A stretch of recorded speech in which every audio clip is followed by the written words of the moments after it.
Assalamualaikum warahmatullahi wabarakatuh. Halo, apa kabarnya anak-anak hebat dan kreatif? Pada kesempatan kali ini kita akan belajar materi PPKN ya. Kita hanya akan mengulang saja karena sebenarnya materi ini sudah kita pelajari di pembelajaran selanjutnya.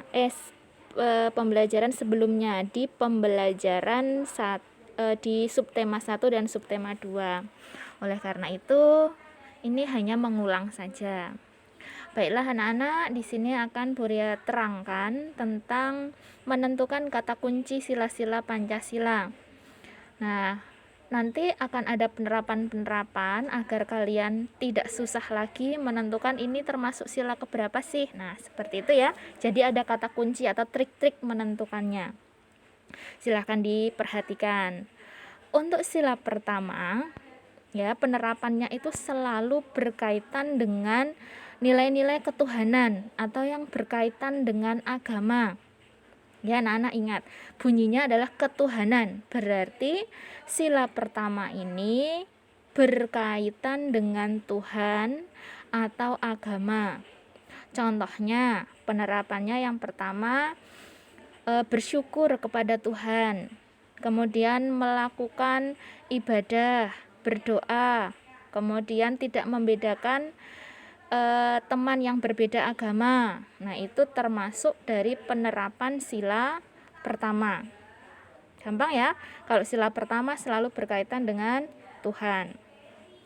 Untuk sila yang kedua, itu penerapannya selalu berkaitan dengan hubungan antar manusia atau antar individu.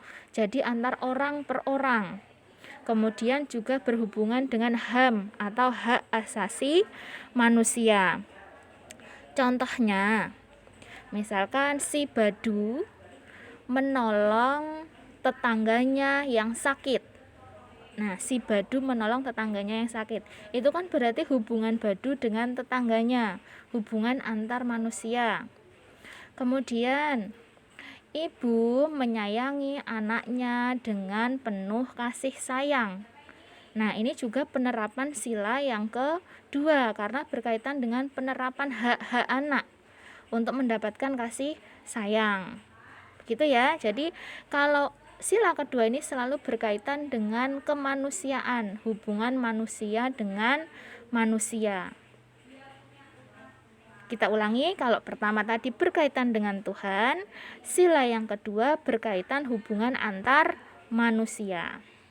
Bisa dipahami ya anak-anak? Kita lanjut untuk sila yang ketiga. Sila ketiga ini penerapannya selalu berkaitan dengan rasa nasionalisme, yaitu rasa cinta tanah air atau yang sikap persatuan dan kesatuan. Contohnya, misalkan Buria bangga menggunakan produk-produk Indonesia. Nah, itu kan melambangkan sikap cinta tanah air, berarti masuk sila yang ketiga. Kemudian contoh lagi, Ana setiap hari Senin melakukan upacara bendera. Itu juga rasa cinta terhadap tanah air Indonesia, berarti termasuk sila yang ketiga. Itu untuk contohnya. Kemudian sila yang keempat, penerapannya itu selalu berkaitan dengan demokrasi atau musyawarah. Jadi semua yang berhubungan dengan pemilihan yang dilakukan secara demokrasi, kemudian musyawarah, nah itu berkaitan dengan sila yang keempat. Contohnya, ayah, ibu, dan adik melakukan musyawarah untuk melakukan pembagian tugas mengerjakan pekerjaan rumah, misalkan seperti itu. Mereka bermusyawarah, berunding untuk pembagian tugas rumah. Selanjutnya, Desa Sukamaju melakukan pemilihan ketua RT. Nah, seperti itu contohnya. Itu untuk sila keempat. Jadi musyawarah untuk mengambil keputusan, itu penerapan sila yang keempat. Sila yang terakhir yaitu sila yang kelima. Sila ini berkaitan dengan keadilan, hubungan manusia secara umum, dan juga pelaksanaan keseimbangan hak dan kewajiban. Jadi pelaksanaannya tuh harus seimbang, tidak boleh ada yang berat sebelah. Contohnya, Banu melanggar lalu lintas. Nah, di situ ada kata melanggar lalu lintas, berarti dia melanggar kewajibannya. Di situ berarti pelaksanaan hak dan kewajibannya tidak seimbang. Berarti di sini termasuk bertentangan dengan sila ke-5. Selain keadilan dan juga hubungan antar manusia dengan secara umum, ini juga berhubungan dengan sikap hidup hemat anak-anak.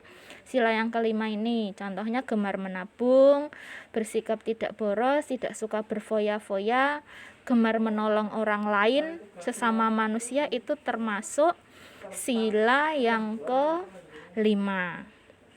Begitu ya, jadi ada kata-kata kunci untuk kalian bisa lebih memahaminya setiap sila tersebut.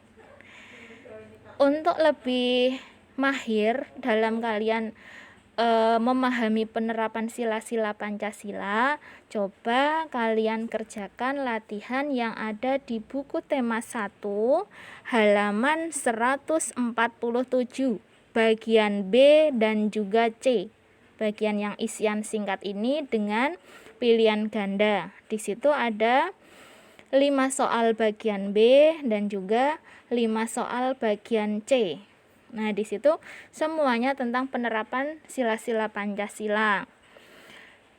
Kalian kerjakan, dijawab di buku tulis, kemudian difoto dan dikirimkan ke guru kelas kalian masing-masing ya anak-anak. Coba latihan untuk disiplin, belajar dengan tanggung jawab. Oke, Bu Ria kira kalian sudah paham semua materinya. Kalau belum silahkan diulangi lagi atau ditanyakan ke gurunya masing-masing. Begitu saja penjelasan dari saya akhiri. Assalamualaikum warahmatullahi wabarakatuh.